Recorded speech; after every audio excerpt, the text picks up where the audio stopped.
Good morning, everybody. How are you all today? Are you well? Some of you look like you need a bit of a performance boost this morning from last night's entertainment.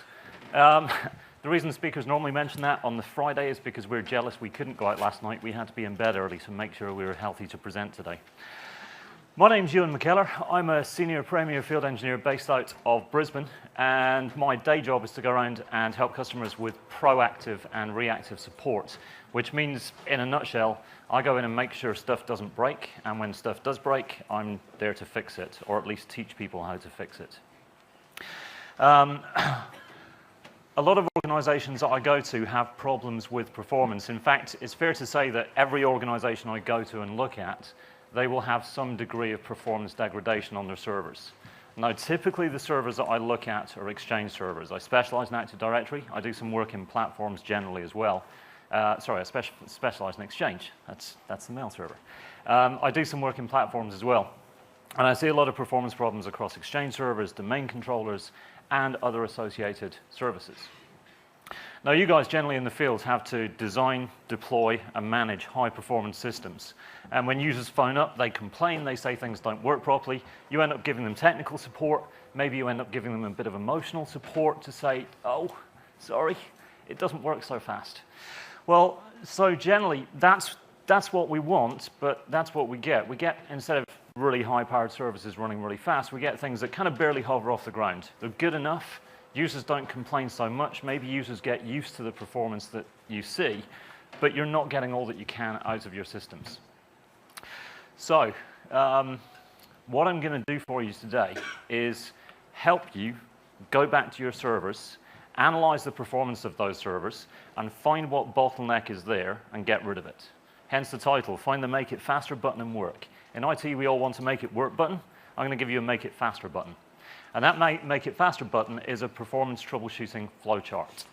The performance troubleshooting flowchart is something that's been developed by myself and other engineers in various different regions across the world.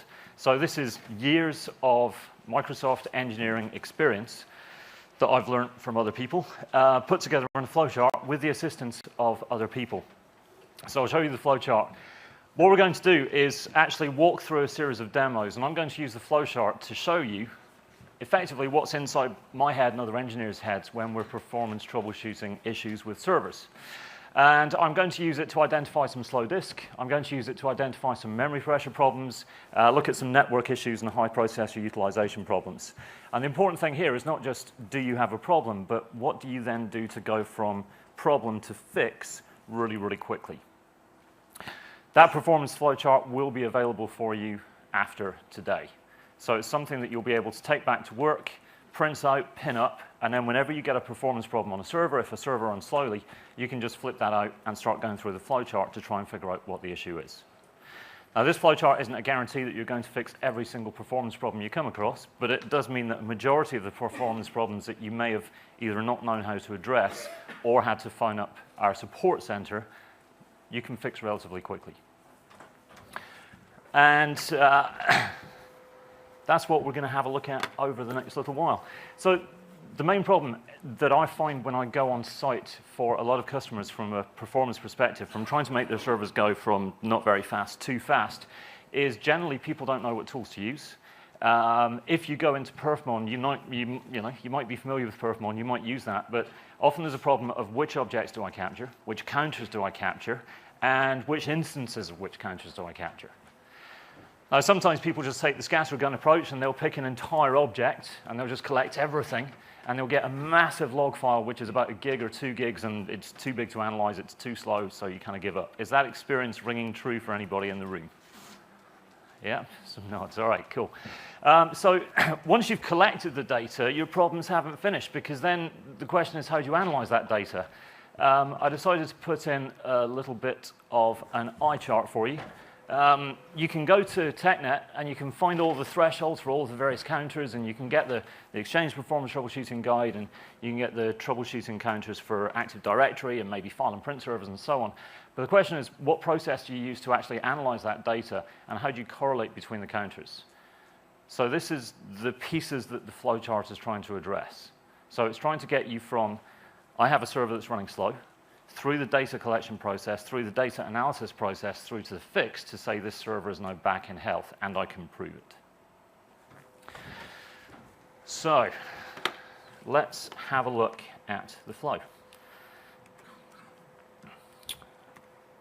There we go. So let me just zoom out on this a little bit. Oops, too much. Okay, so this is what the flowchart looks like. It's a series of flowcharts which take you through from 0 to hero on performance monitoring. Find the Make It Faster button, hit it, make those servers perform better. We're going to go through each individual section as I pull up some log files to demonstrate these. But basically, you have the first 2 pages, which is just your overall process from initial capture across here. So your initial capture process there. You're then going to go in and you are going to analyze your disks. You're going to analyze your memory. You're going to analyze kernel memory. And then you're going to be analyzing process, processor, and network counters. Now, the cool thing is, if you're on the first 2 pages and you're looking at the data inside of Perfmon and you see that everything's fine, then you can just skip past that and go on to the next section. If you find, however, that any of the counters have gone over threshold, then you can go to the detail section of this flowchart. And it looks much better on my screen than it does on yours. We can go to the detail section on the flowchart. Maybe I shouldn't zoom in on that. And when you get to the detail section, this is specifically the flowchart for troubleshooting performance problems at the storage level. Okay? So let's walk through some BLGs and have a look at some performance stuff. Right, now, the first thing that we need to do before we actually get started with looking at performance issues is how do you collect data? Which counters do you use? Which counters are appropriate for which product? Now, at the moment, the flowchart is specifically just for a Windows box. It doesn't matter whether it's a Windows server. It doesn't matter whether Exchange, Active Directory, file and print services is installed. It doesn't matter if it's a Windows desktop client. This flowchart will guide you through the process. So I've done everything from enterprise level, Exchange, database, file and print, even third-party application servers, all the way down to laptops using this flow. So the first thing we need to do is get some counters onto the servers. And frankly, I cheat, because one of my colleagues in the US, Clint Huffman, has done a lot of the hard work for me here. And there's a tool called PAL. Who of you have used PAL? Performance analysis of logs. Fantastic. Right, I still use PAL. I can do a lot of this stuff in my head now, but I still use PAL just to check I don't miss anything, and because looking at process counters, which we'll talk about later, can get really, really dull. So I let PAL do the heavy lifting for me there. If you haven't used PAL before, you need to go to pal.codeplex.com. Just go up to Codeplex. You can download PAL there, and it'll do a performance analysis for you, and it's good at doing that. You can get better by understanding the process yourself, which is the aim of the flow. So what I'm going to do is go to the threshold file piece, and let's say we have a slow domain controller. And your users are complaining, log-on times are slow, you don't know whether it's Active Directory or maybe some kind of group policy processing problem or slow network, but let's just concentrate on the domain controllers first of all. What we can do is export a Perfmon template. And I'm just going to export that to my desktop. On my desktop, I've got a Windows 7 machine, so I'll just call this AD counters. When I save that file out, now on my desktop, I will have an AD counters XML file. So if I go into Perfmon now, what I can do inside of Perfmon is go to data collector sets, user defined, and I can say that I want to get a new data collector set. When I create that data collector set, this is a point where most people think, oh, I've got no idea what I'm going to put in. So if we choose that we want an AD collector, and we're going to create from a template, which is definitely the recommended strategy, and I'm just going to browse for that template, which will be on my desktop. So when I add that AD counter template in, next, finish. Now when I have a look at that AD counter template, if I go to the properties of that, we will see, whoops, let me go to the right place. We will see that we have performance counters that we would expect for things like disk and memory and network interface and some Active Directory performance counters as well. So PAL covers AD, Exchange, SharePoint, SQL, a whole bunch of products. So across the Microsoft suite, you're going to find something in PAL that will help you. You're also going to want to use PAL to double check what you found when you've gone through the flow. So you use both tools together. It's going to make you very, very effective and very fast with performance troubleshooting. Okay. So once you've put this counter log onto the server, you fired up the counter log and you let it run for a couple of hours or during the duration of the problem, it's time to start looking at the data that comes out the back end of that. So you pull down your binary log file from the server, you crack it open, and the first area that I typically look at is looking at slow disk. So I'm interested in fixing slow disk. Incidentally, I've got a lot of nice pictures in my presentation. The technical detail is in the notes page on the presentation. So when you get the presentation, I've got technical notes supporting each one, and the technical content that I really care about for all of you guys is the flowchart itself, which you will get. So, fixing slow disk. Main things that we see from a disk perspective, and to be honest, disk is the one that normally hits us, right? Certainly, as an Exchange guy who goes around, I see a lot of Exchange servers that have slow disk performance. Who of you here have experienced slow disk performance on their servers? Yeah, pretty much everybody. So it's by call volume, it's the most common issue that we see for our servers. So you've got a slow Exchange server, might be because your storage area network is slow. So we're interested in latency, first of all. So first thing is latency. The second thing that we're really interested in is queuing. Now, there may be other bits and pieces on top. There may be other areas of interest, but to performance troubleshoot most issues, those are the two things that we're primarily interested in. Potentially, if we have problems with either latency or queuing, we'll be interested in load as well. So the first thing that we have to look at is our disk latency. Whoops. There we go. First thing we need to look at is our disk latency. Disk latency, we're going to measure with a couple of counters, and we're interested in how long it takes the storage to respond to our read and write requests. Now, that directly translates into good or bad user experience. From a logon perspective, if your domain controllers are slow, users log on is slow, which annoys people. From an Exchange perspective, if your disk subsystem is highly latent, then Outlook's going to hang for you. So it's really important that we identify latency issues.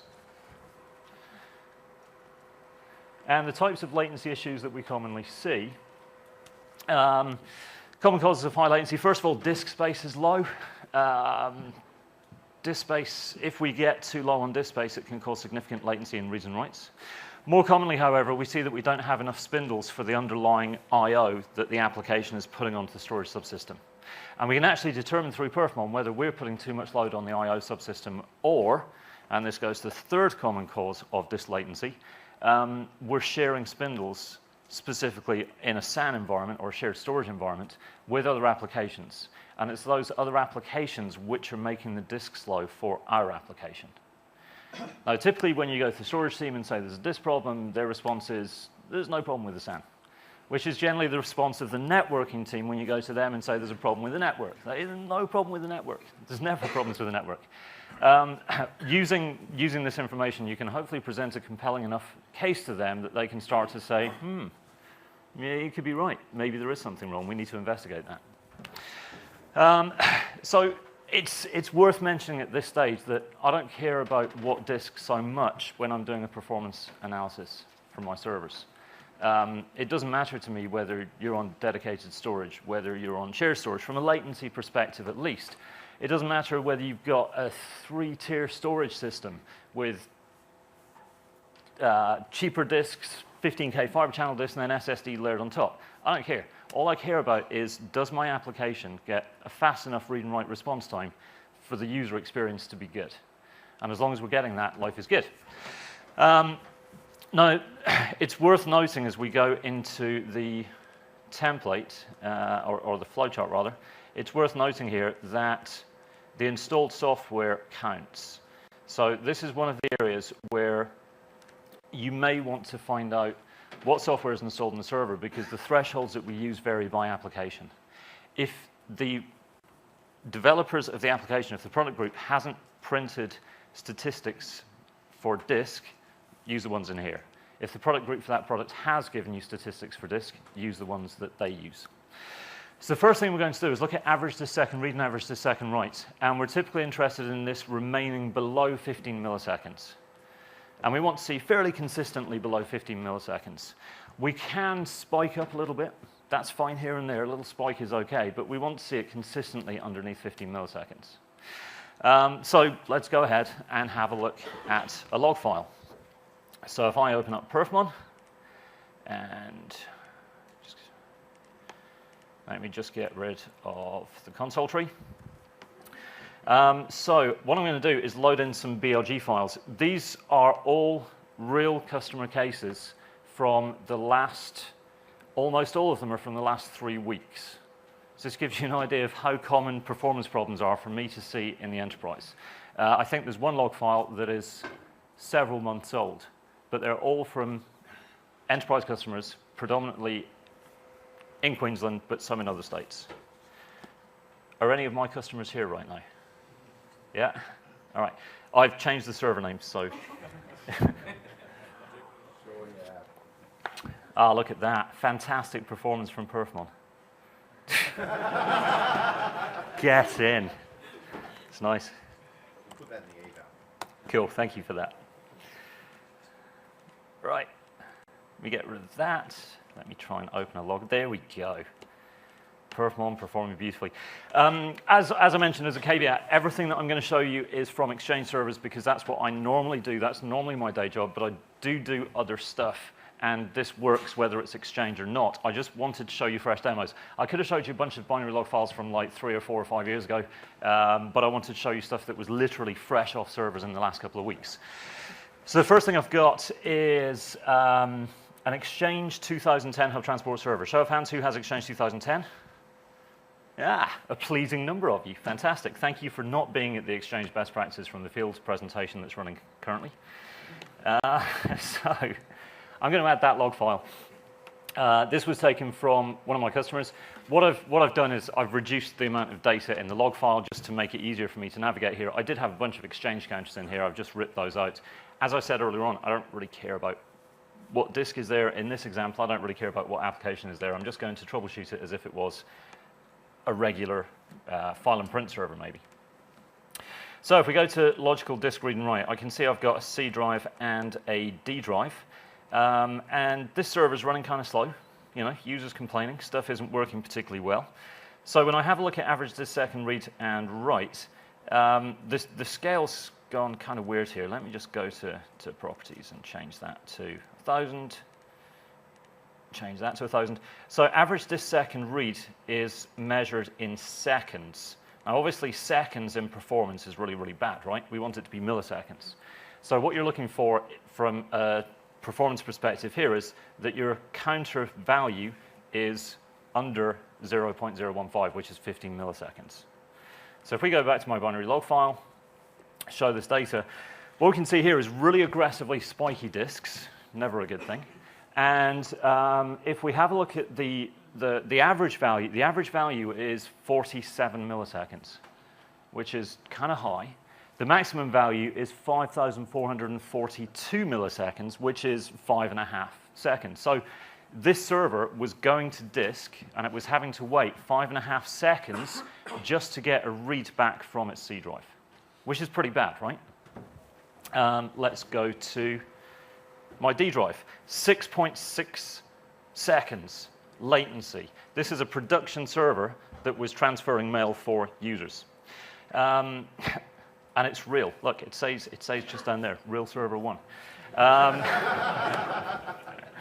We have 5,700. Basically, 7 seconds. This server is absolutely hosed. Now, if I just turn on the highlight, you can see what that performance is looking like. We should see on a scale of this, we should see that that the line is underneath 2 on this scale. It should be underneath 2. You shouldn't really be able to see the lines on this scale. So that's absolutely horrible performance. That means we have a disk problem, kind of obviously at this stage. Now, I'll tell you about this shortly. What I'm going to do is go to the storage detail section, and this can help me with my average second read and write. It'll tell me if I'm over 25 milliseconds, that's a bad thing. Severe performance issues are likely. Things are going to go wrong. Users will phone up and complain. So we have a problem at the disk level. I'm not going to stop there, though. What I'm going to do is go back and start thinking about queuing. So now I know I've got a disk latency problem. Now I want to think about disk queuing. Disk queuing is something that generally will slow down applications as well. Disk queuing is when we send an I/O down to the storage subsystem, and we have to wait for it to come back. In the period that we're waiting for that read request or write request to come back, that would be considered part of our queue. So it's I/O that's outstanding, read or write requests.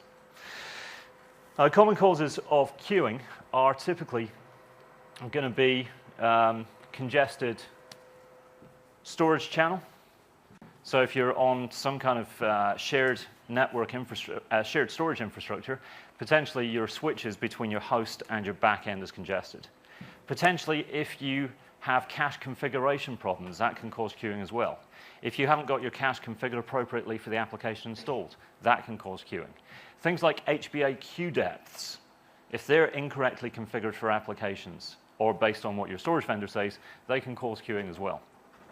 So there's a number of things that can cause queuing. Just large bursts of I/O, that'll do it as well. Generally speaking, though, Windows servers aren't going to throw enough I/O at a SAN to scare it if the SAN's behaving well. Now, this is where we actually do care about disk. At this stage, we do care about disk because the thresholds we use vary based on whether we're in a dedicated storage environment or a shared storage environment. That shared storage environment could be NAS, SAN, iSCSI, I don't really care. It's just not dedicated specifically to me. The disk queue counter that we have came out, back years and years ago when dedicated storage was very much in fashion.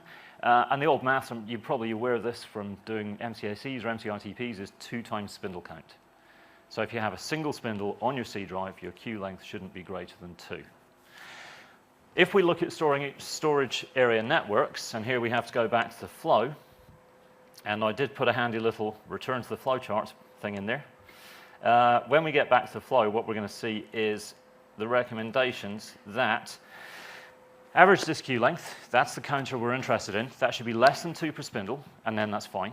And in a shared storage environment, it should be under 32. If it's under 32, you've probably got high performance. If it's over 32, then potentially there is some congestion in the channel for some reason.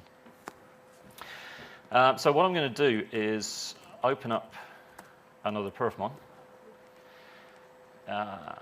And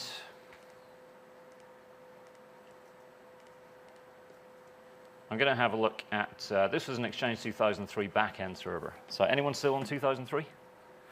Yeah, you need to upgrade. 2010, come on in, the water's warm. So data, I'll go to logical disk, and I will go to average disk queue length. Incidentally, really important point to note, this is not in the flowchart, this is just for everybody who's here. There is average disk queue length. There is also, you will see, current disk queue length. Average disk queue length, when we take a sample, maybe every 1 minute, that shows us the average value of outstanding read and write requests across that 1 minute period. Current disk queue length shows us the queue at the time that we take the sample interval. When you're doing your analysis, you want to use, as it says in the flowchart, average disk queue length. Because oftentimes, current disk queue length looks significantly worse. So that's the one that you screenshot and put on your presentation to managers, because it's much more spiky. So I'm just going to have a look at average disk queue length here. Now, just to save some time, I'm just going to look at a couple of database drives. So we'll, obviously, real performance analysis, you'd be looking at every single drive on the server. Just to save time, I'll cut down the amount of data we have to analyze together. So if I have a look at my, my drives here, and this is my SG1 drive, we can see that the maximum value is 16. So the question is, what disk do we have and how much disk do we have under us? Well, we're in a shared storage environment, so anything under 32 is high performance, right? So that looks okay. If we go to my storage group 2, here we've got 69. So there are periods where we're starting to go over high performance and we're starting to dip into unhealthy territory. Okay, so specifically for any mailboxes that were in that database, they could have potentially run quite slowly between 10 a.m. and 12 p.m. Storage group 3, yeah, it goes bust over 32 just once, and 20. So overall, not massively bad, but there is a bit of queuing there. Definitely worth monitoring as time goes on, and maybe talking to the storage team to see if anything happened in that period, where we got the queuing on the storage group 2 drive. Now, if we go back to the performance chart, that basically tells us those are the 3 counts we're looking for: average disk second read, average disk second write, and average disk queue length. Now, what do we do about that? Well, we found a problem across the 2 servers. If I go back to this machine that had the average disk queue length being relatively high, if I add some counters in, I can show you on average disk second read and write. I'll show you these guys. These guys weren't healthy for either queuing or for disk reads and writes. So we can see 363 milliseconds here, 1.56 seconds. So not as bad as the first example I gave you, but still unhealthy. Incidentally, has anyone seen performance this bad before? 7 seconds. Yeah, you have. Fantastic. You should get a BLG. Send it to me. I can demo it later. This interestingly was on a brand new 3-tiered storage platform, which had relatively slow disk, relatively fast disk, and then SSD layered on top of that. And we were still getting 7 seconds performance. The reason why we found out was that at the time that I was analyzing the performance of the Exchange servers, somebody was running a SharePoint stress test against the SAN.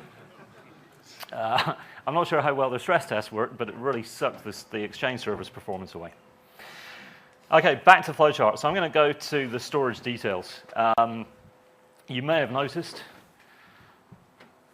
we're coming up for about a third of the way into the presentation. I'm still talking about storage. That's because storage is important. It's my favorite area, and it's the one you're going to troubleshoot most often, so we spend more time on this than anything else. It gets really quick towards the end as we go through network and processor, because there's never anything wrong with the network. So what I'm going to do is go to storage details. Okay, so storage details gives us a little bit more information. It tells us that we want to have average disk second read and write and average disk queue length below those values. You will notice that I have not put in verbose comments about average disk second read is the amount of time on average taken for. I haven't put all of that in because all of that's on TechNet. If there's anything in here you don't understand, TechNet will explain all of that information. So I'm just putting in how to use the data. So the first place that we come to is our first triangle. Can't even think of the word. Who? Diamond. Thank you very much. You'll win a prize. Don't know what yet. Haven't made up my mind. So we got a diamond. Read write is fast and queue length is low. Then brilliant. You don't actually have a problem with your service. You get the green shape and life is good. But we're a no for that. So read write is fast. Queue length is high. Read write is slow. So that's a no for us. And then we've got read write is slow, queue length is slow. So when we have a look at that, we say, yes, that describes our problem exactly. So we can have a look at this, and it says that our disks are saturated. Actually, sorry, no, I got that wrong. Read write is slow, but queue length is low. Yeah, so that's not us, because we've got a high queue length. Okay, so that takes us through to, you see, it's really easy that even I can use it. That takes us through to the final diamond, which is read write is slow, so your latency is bad, and queuing is high, so your queuing is bad. You've got some significant problems here. So we'll work through to see what we should do. This is telling me that the disks and the channel are saturated. And there's basically at this stage, you've got to talk to the storage people, right? I mean, there's not much Perfmon can do to help you if your disks are really slow and your channel is saturated. But it's good to be able to go to the storage people and say with some screenshots, look, here, this is what we're seeing. In fact, if I just quickly go back to Perfmon, if I want to screenshot this to show the storage team exactly how much suck they have in their storage, I can just do a save image as. And when I save image as, if I say that's my desktop, disks are rubbish, save, that will give me a nice little GIF or a nice little image that I can then pop into a presentation, pop into an email, and send through to the storage team and say, look, something's wrong, we need to figure out what the problem is there. So back to the flow. Possible causes. The channel between Windows and the disk is saturated, the disk is saturated. Now, in both of the examples that I've shown you, that was absolutely the case. In the first example, where we had 7 seconds of latency, we had a SharePoint stress test against the SAN. In the second example, this was great. I was actually a little bit confused with this one when I first saw it, because generally when we read from disk. When we write to cache. So normally, because we're writing to cache, you'd expect writes to be really fast, or at least somewhat faster than reads, obviously depending on the application. Now, when I looked at this server, what I saw was my writes were really slow, but my reads were okay. I was somewhat confused. So I went to the storage team and said, I don't go to the storage team, I lied. I said, get the storage team, bring them to me. That's the way I roll. So I got the storage team in and said, what's happening? And they said, well, yeah, so what we're doing at the moment today, production hours, is we're replicating the SAN over a 4 gig connection to another data center. Hope it's not causing too many issues. That's a paraphrase of the conversation. So that wasn't normally. It's kind of interesting, though, because I go on site, I see this type of performance, and every time I see it, which is most times I go on site, people always say, oh, but that's only today. You see, if you come back tomorrow, everything will be fine. It's fabulous. Right. So we now know what the problem is, that we've got some possible causes. Now, what we might want to do at this stage is move on to the next of our 3 areas, which is understanding disk load. If we've got disk queuing, maybe it's because your server is putting too much load on the disk subsystem. Now, if you go to the storage team and start saying, your disks are rubbish, and they come back and say, well, you're doing 3,000 more IOs than you were meant to, then the conversation's not going to go well. So we need to understand disk load, and we need to look at disk load to understand whether the latency in the queuing is an artifact of the amount of load that we're putting on the disk, or whether it's completely unrelated, and therefore the disk is being consumed by something else. Now, the dedicated storage environment, yeah, if your disk is slow, chances are it's the amount of load you're putting on there.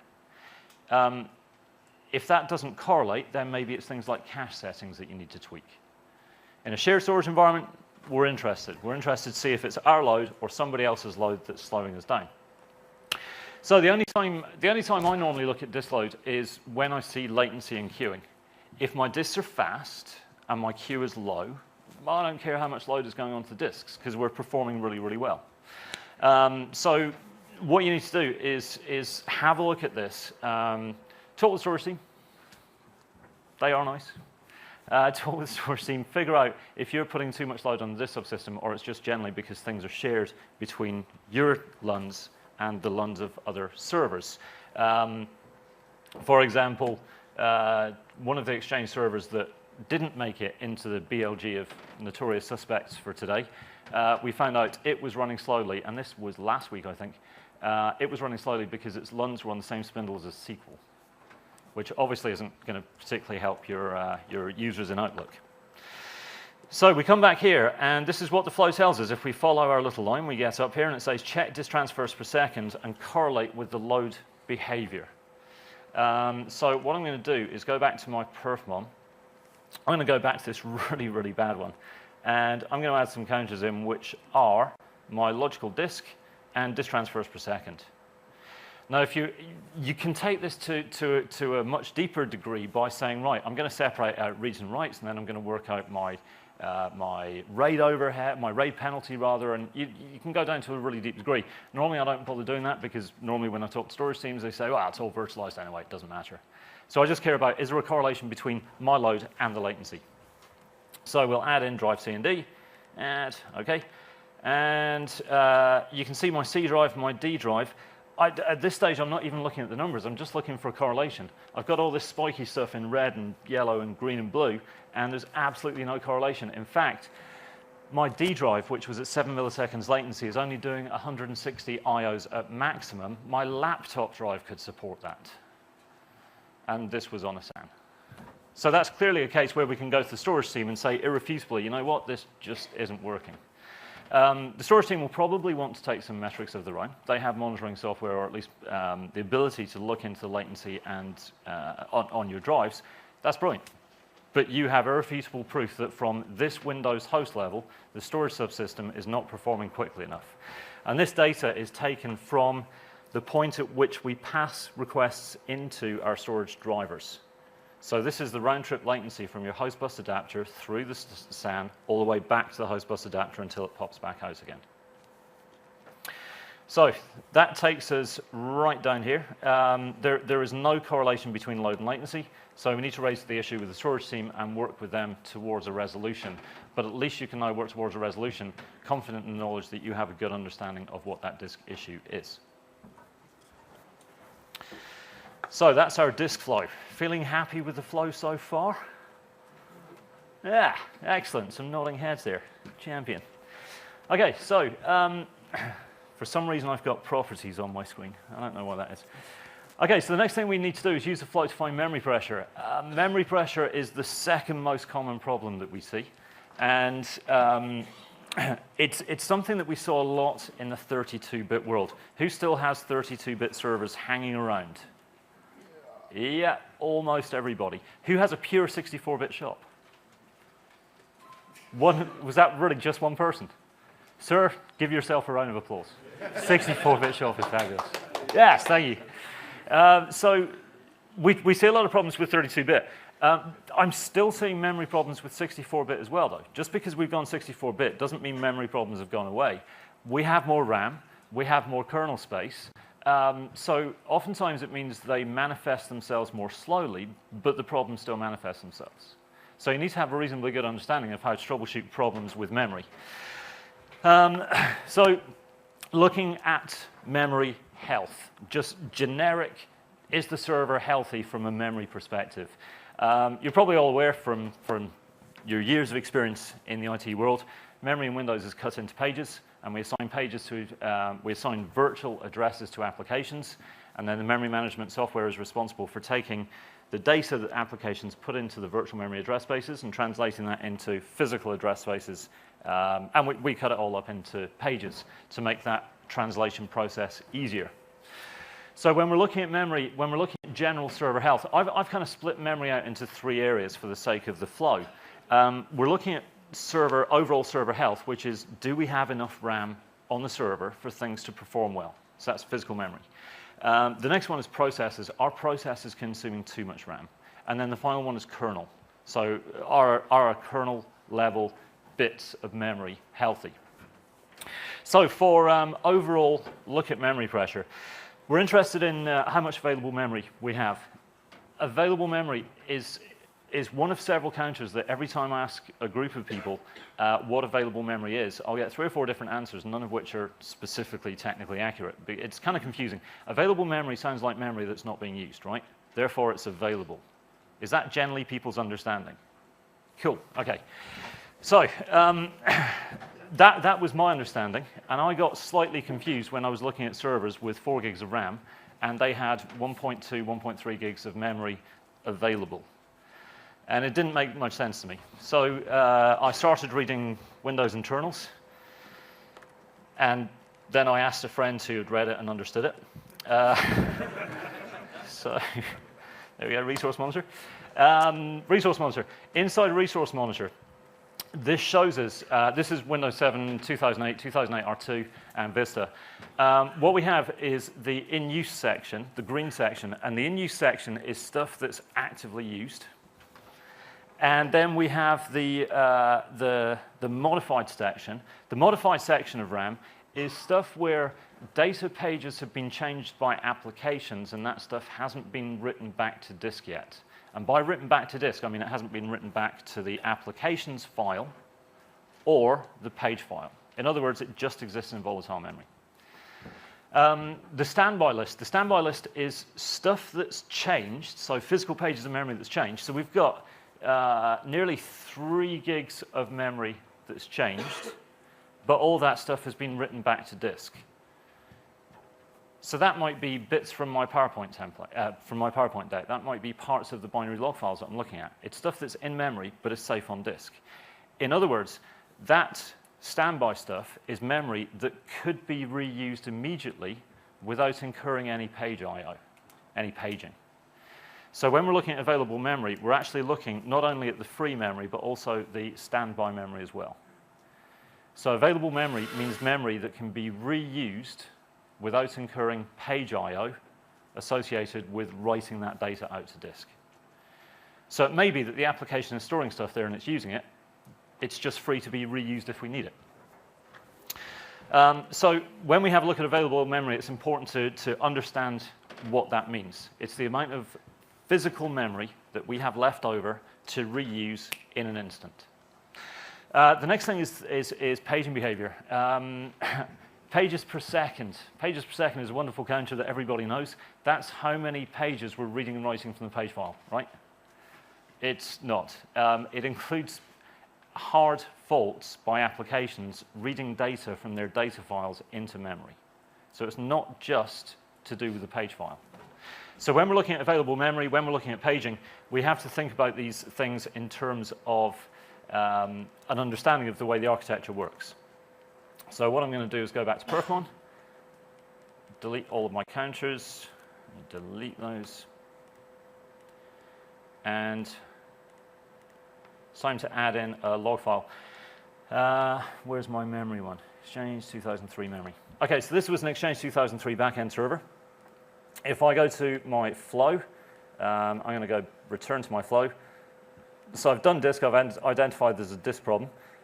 What I'm going to do is look at my overall memory health. So that's just available megabytes and pages per second. So we're interested in, does available megabytes minimum counter stay above 10% of the installed physical RAM? And does pages per second remain below 2,500? And if any of those things are broken, then we can go into the detail section to try to understand what the problem is with that specific server.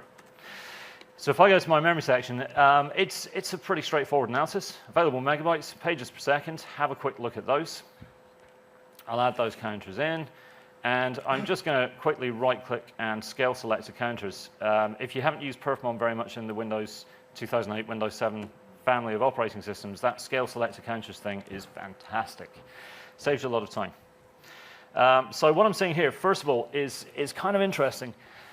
If I have a look at my minimum value is really, really low. It's 0.9 megs available. That means we had less than 1 meg of RAM that could be used at that point.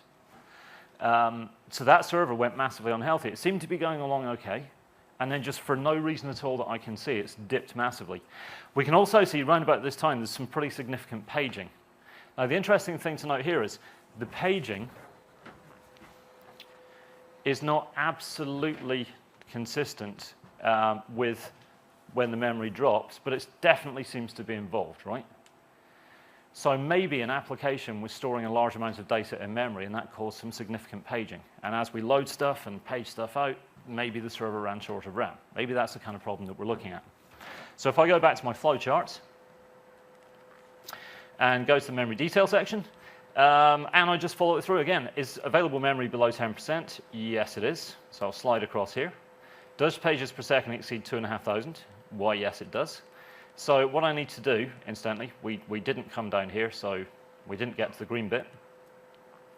What I do is I'm going to have a look at the processes on my machine to see who's consuming the RAM. Always worth doing that. Now, if it's an Exchange server and it's Exchange consuming the RAM, it's probably what you want your Exchange server to do. Same with SQL and some other applications. On this server, I specifically want to know what's taking my memory down to less than a meg of available, because that's not behavior that either Exchange or SQL or other server-based products should be doing. So what I'm going to do is load up process working set and process private bytes for all of my applications. So if I add counters down to process, and we have a look at virtual bytes and working set. Virtual bytes and working set, to explain very, very quickly, virtual bytes is how much memory the application thinks it has, and that could be data that's either in RAM or in the page file. Working set is how much stuff is physically memory resident right now. So out of those, which two is the most likely to reveal the process that's taken the memory? Absolutely right. Thank you very much. Working set is the most likely one. Unfortunately, for some reason, the working set didn't collect on this, so I had to go to virtual bytes. And it's not ideal. You'd want to go back and get a working set one. And for the customer I spoke to, I actually recommended they went back and recollected the data and make sure that they analyzed the working set, because the working set is the true reflection of the RAM overhead as opposed to the virtual address overhead of that process. So what we could do is load in, we could load in the total to see if there's a correlation between our memory and our processes. And you'll see that virtual bytes it doesn't really look like it correlates, right? Now that's because of scale. If you look at the maximum value for virtual bytes, it's an infeasibly high number. And I've got this scaled down so much that I can barely see that tiny little hump. So what you may want to do is scale your graph up really, really high, and then you'll start to see those correlations between the two lines. And if we scale the graph up really, really high, we'd see that that is pretty much a map of this line, this red line here, for this period. So we had an application allocating a significant amount of virtual memory and also putting a significant amount of data into physical RAM. And I'm just going to get rid of pages per second here for a moment. If I have a look up here at my peak, I had about a gig of memory free, and down here I had about a meg of RAM free, if I hover my mouse pointer on the right piece. So I'm looking for something that consumed about a gig of RAM.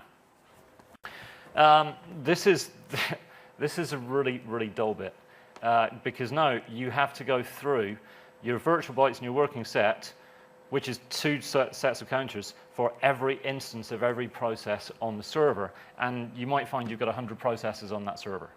So I'm going to save time and cheat, because I know what the answer is already, which is great. So if I just load in a random process, I'm not blaming any third parties. It may not be this. I haven't got the working set data, so I don't know. But does that look like a reasonable correlation? Yeah. All right. So if I look at available megabytes, I'm looking for about a gig of RAM. If I look at that process, that's about a gig of memory. So it looks like that process may be involved.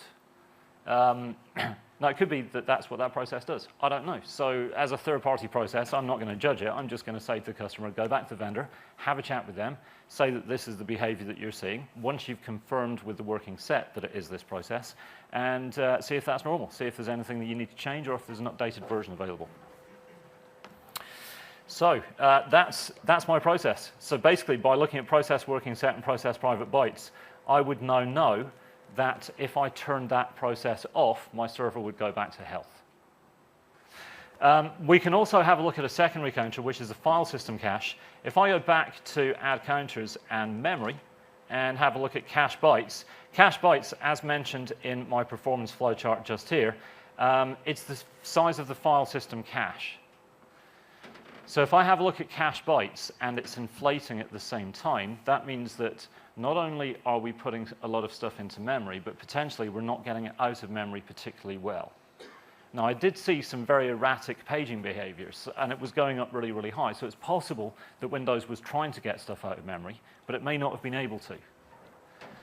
So if I go to my file system cache, add cache bytes, and have a look at cache bytes and scale that, yeah, it doesn't really correlate. So I'm not affecting my file system cache. So basically, it's just a process that's allocating too much memory for the memory that's available on the server at the time, and that's what's taking the server outside of health. So let me just quickly take you to another BLG to show you what this could look like. So if I go to my second memory allocation, or log file, and I'm just going to pop in the same counters. Whoops, not logical disk. Go to memory. So we'll go to available bytes and pages per second. When I add those two counters in, if I scale those counters, what we're going to see is my available megabytes, it kind of goes low, right? You can see it in black going low there. So we're up at about 3 gigs of memory available, and then we get some massive paging because memory has dropped. So this is classic behavior. see this on quite a lot of servers. As soon as Windows realizes it's running out of physical memory, it kicks into high gear on paging, and it chucks as much stuff onto disk as it can do. So it would be interesting to find out what process maps onto this. So if I have a look at my file system cache, I can see that my cache potentially might be affected as well. And that's my file system cache. So it looks like something is doing massive disk I/O, which is inflating the file system cache, which is forcing the server to run out of memory, which, because it's running out of memory, is forcing it to page aggressively to disks that are probably not working very quickly anyway. All right?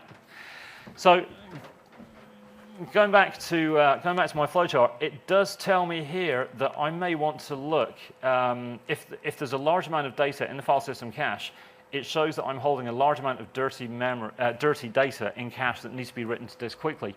And by looking at disk transfers per second, I'll see whether the disk is running, whether we're doing too much disk I/O. But by looking at individual processes, I can determine specifically what process was causing that. So I can now start to correlate between disk and memory.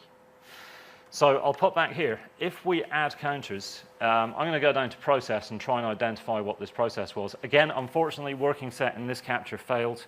I think it's a problem with the template that I have, because these are several servers that were captured with the same template set. So I'm going to go to virtual bytes. Again, I know the process. Oh, just passed it. Here we go. So it's this one. So, well, you know, scale selects counters. So if I go to my BE, so that's my available megabytes, and then that's my virtual bytes, and that's my cache bytes. Are we seeing a correlation? Yeah?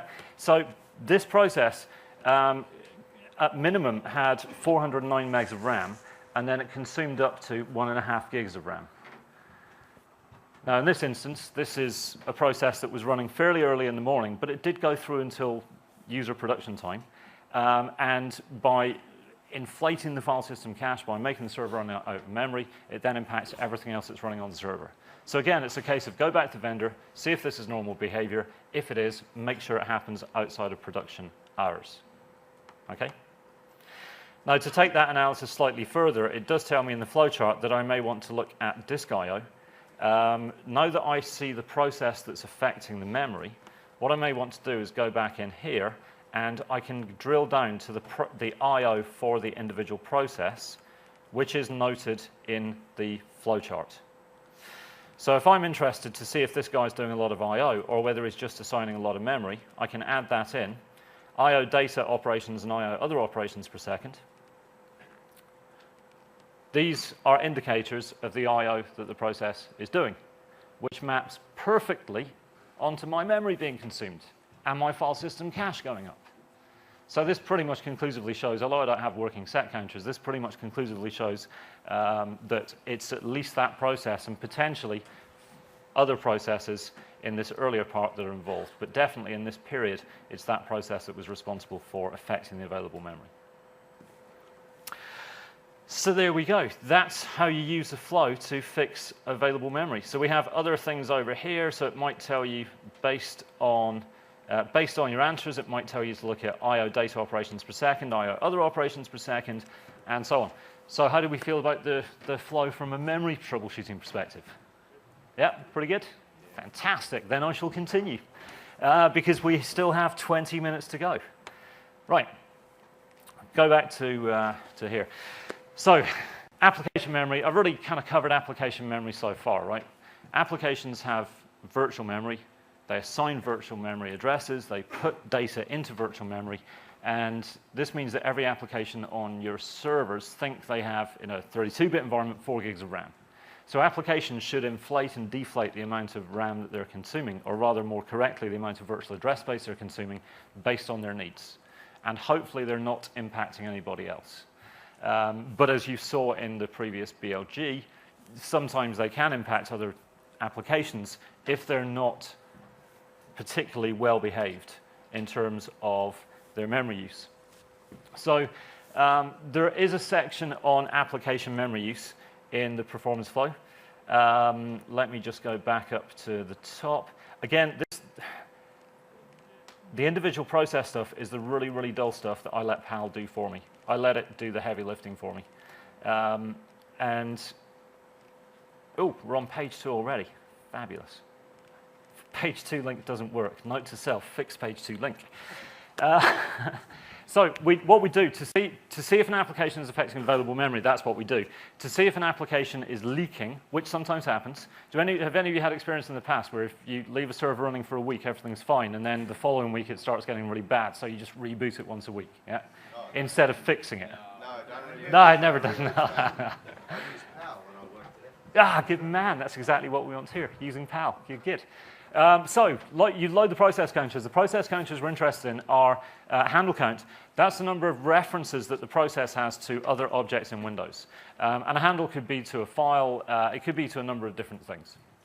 We're interested in thread count as well.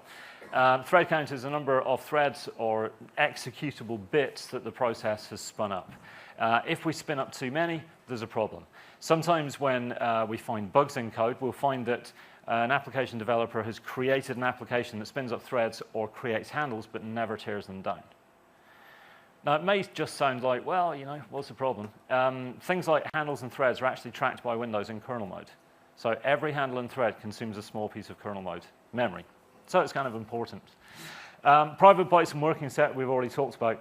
Generally what we're looking for is deltas between minimums and maximums. And this is where you need to understand the performance of the applications that you're troubleshooting. This is where some domain-specific knowledge helps. So far, I haven't really had domain-specific knowledge about Exchange or SQL or other applications. I've just been using general troubleshooting. In this instance, it's worth knowing the application that's installed. So if you have, if you do a performance analysis of a SQL server, you might find that the SQL Server process, by using this box, is identified as a leaking process. That's not the case. Hopefully not. If it is, I'm sorry. We'll fix it, I'm sure. But so you're looking for runaway rogue processes that you wouldn't expect to be high. And if you find those, you need to talk to the application vendor. So the next thing we need to do, not a single one of you went, oh, you're all heartless. Right? Yeah, I guess. Or you've got kids and you're like, yeah. So the next thing we have to look at is kernel memory. Kernel memory is based around pools, hence the picture. There's 3 areas of kernel memory that are important. 2 of them are pools, and those pools, exactly like the paddling pool in the slide, is a fixed size, and you can't go above it. It's there, and that's how big it is. So if we fill it, we're done. We're going to spill over the top. So it's kind of important that we understand our kernel memory issues. So common causes of kernel memory depletion. Have any of you had servers blue screening because of kernel memory depletion? Event 2019, 2020s in the event logs, yeah, a number, okay. So basically this is, a lot of the time it can be caused by third-party drivers just using up too much kernel memory. Sometimes it can be caused by people installing high-performance graphics adapter drivers on servers. If you see that you've got something like, I was about to mention a vendor's name, won't do that. If you've got a vendor's video driver and you find that you're running out of kernel memory, just uninstall it because you're RDPing into your servers anyway. You don't need to be consuming the kernel memory associated with that driver. So there's a couple of tools that we can use in addition to the performance flowchart, because this is where it becomes slightly problematic to do performance troubleshooting. If I go down to, where are we? If I go down to my kernel memory counters, what I'm looking at is pool page bytes and pool non-page bytes. There is a threshold, but the threshold is based on how big the pool is. And if you don't know how big your pool is, you don't know what your threshold's going to be. So we need to know how big that pool is. You can refer to some kernel memory charts, and there are a couple of kernel memory charts inside the memory detail section, so way down here. So this will show you how big your pools are.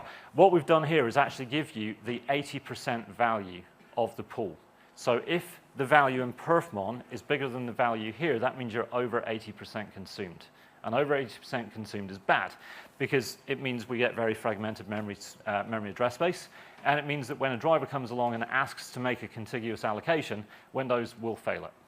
So you may get unpredictable behavior. If you see servers that are generally quite sluggish, you try and log in, and the logon desktop takes a long time to come up. URDP, and that takes a really long time. Those are some of the symptoms that you see when you have kernel mode pressure. Okay? So what we do is we have a look inside of perfmon, and we're interested, whoops, let me scroll up here. We're interested in looking at pull page bytes and pull non-page bytes. We need to determine the size either using the pull tables below or using Process Explorer. Who of you guys have used Process Explorer from system internals? Yeah, cool. Almost everybody. Well, a lot of people at least. So I'm going to fire up Process Explorer. Process Explorer will tell me my pull size.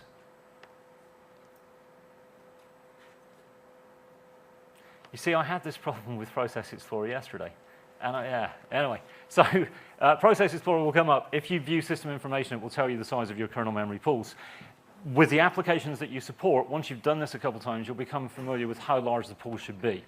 So let me show you a log file. So I'll get rid of all of these guys. And we'll have, whoops,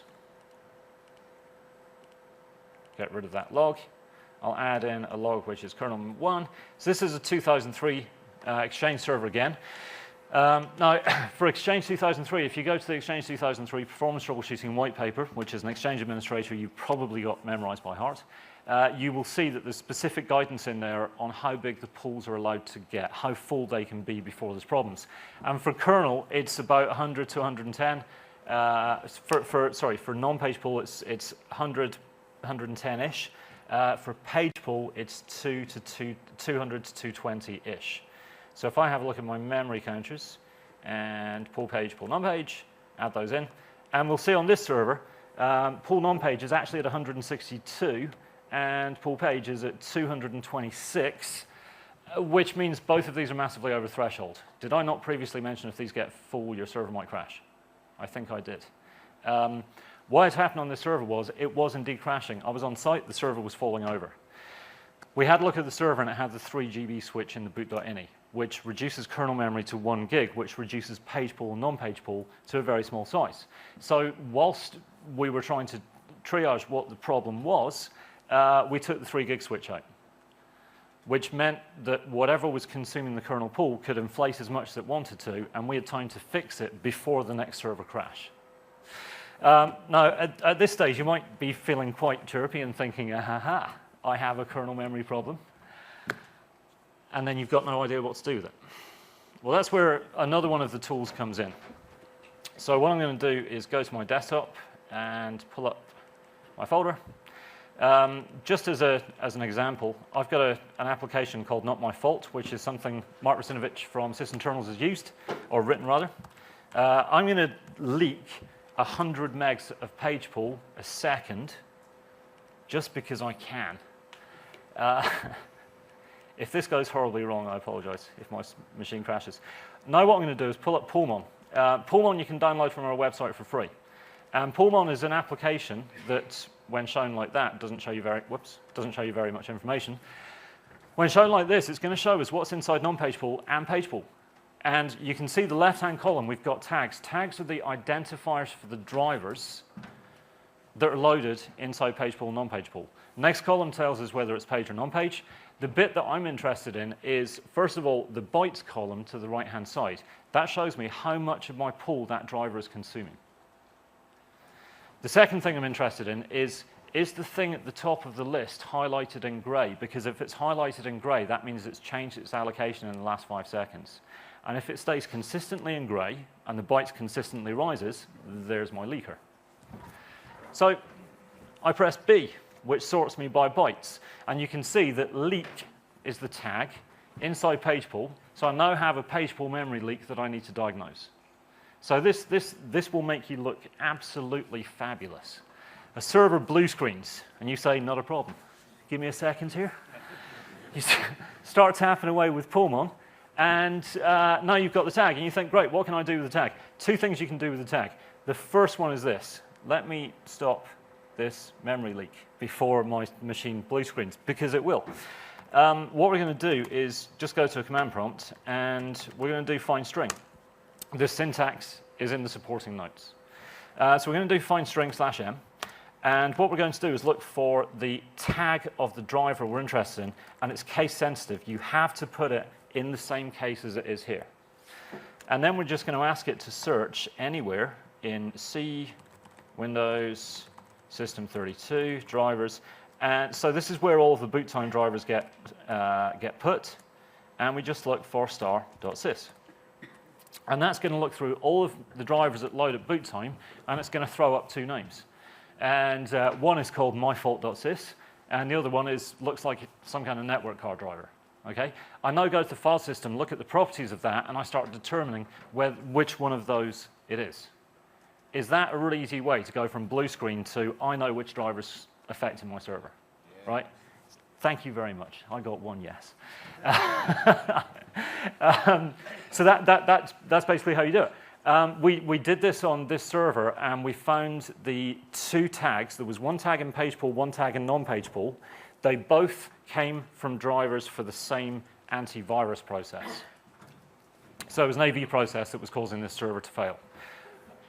No, honestly, you'd never believe it. So my advice was uninstall that one, install one that worked. Or, talk to the vendor and get a fix for that, which would be good. All right. So that's how quick it is to fix a server when it's blue screened.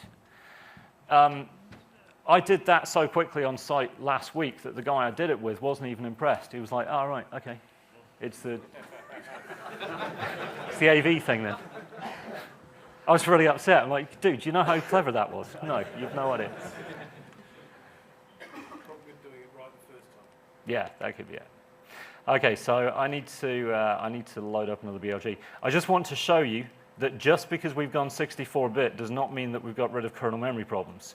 Kernel memory pools are massively bigger on 64-bit, but that doesn't mean we don't consume them significantly with driver leaks. So just as a quick one, I will add in memory. We've got page pool, non-page pool. Add those two guys in, and that you can see is at 6 gigs. Pool non-page bytes. In the last couple of weeks, the server was at 6 gigs. This was because of a storage driver from 2009 that was leaking about 10 megs an hour. These guys were rebooting the server once a week or every couple of weeks, and that seemed to fix stuff. But we identified the driver. It was a couple of years old, so they're going back to the vendor to see if there's a newer driver for that network card, which hopefully there is. So those are your two additional tools. When you look at our PerFlow, it's going to tell you if your pools are heavily consumed, then check for use of the 3 gig switch and use poolmon to determine which drivers are consuming the pool. So everything I've said is in the flow.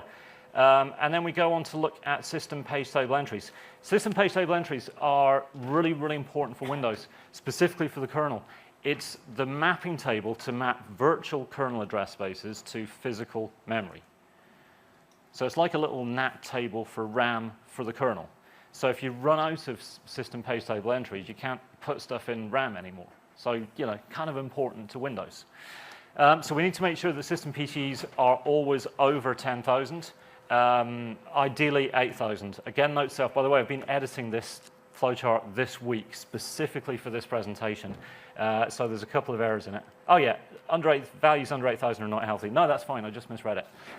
So values under 8,000 are not healthy. If you see system page table entries under 8,000, that means that your server is starting to come to a stage where it will lose the ability to map virtual addresses into physical RAM, which is bad. So that needs to be high.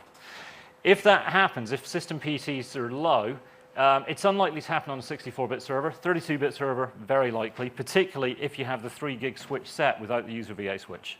If you have the 3 GB switch set and you're running out of PTEs, throw in the user VA switch, and that will give some PTE space back to the kernel. So it will bring the server back into health. All righty. So that's our kernel memory. The next thing is network. Nothing wrong with the network, so we can move over that one.